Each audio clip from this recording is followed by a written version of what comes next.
Pun dulu Pak, sekarang nggak ada.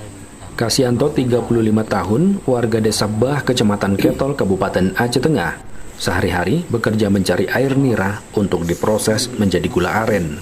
Dia memiliki 1 istri dan 2 orang anak yang masih kecil-kecil. Anak pertamanya perempuan dan masih berusia 11 tahun. Rumah yang dihuni keluarga Kasianto masih memprihatinkan. Papan yang digunakan untuk dinding adalah papan sembarang atau sempengan atau kayu limbah yang telah disortir.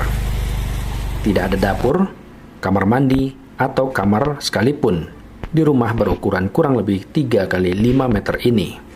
Rumah Kasianto dibuat panggung, di bawahnya dimanfaatkan untuk kandang ayam. Ditemui RRI di kediamannya, Kasianto mengaku sejak kurang lebih 4 tahun lalu terpaksa tinggal di rumah tersebut karena himpitan ekonomi. Hingga saat ini tidak ada program apapun dari pemerintah yang didapat untuk memperbaiki rumah menjadi tempat tinggal yang layak.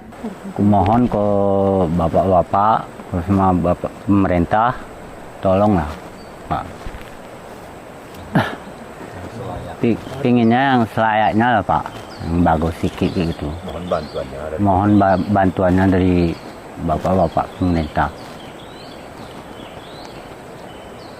Ketua Rakyat Genap Mufakat RGM Desa Bah, Kecamatan Ketol, Kabupaten Aceh Tengah, Subahan, menyampaikan Kasianto adalah korban gempa 2013. Pada gempa, dia sudah berstatus berkeluarga.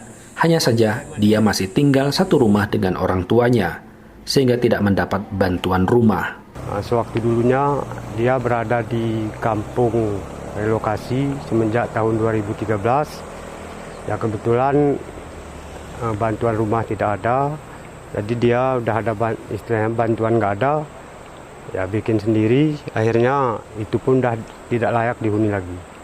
Nah, jadi dia pindah ke sini Pak, sebenarnya udah kurang lebih 4 tahun udah ada sebenarnya. Pindah ke sini, inilah keadaannya, usahanya pun katanya bikin gula aren. Pemerintah desa tidak dapat berbuat banyak dikarenakan ada sekitar 30 kepala keluarga menempati rumah yang mirip dengan keluarga Kasianto.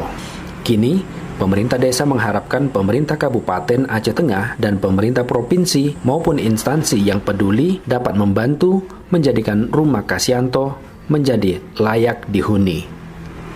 Satiran, RRI Takengon melaporkan. Pindahkan ke rumah ini.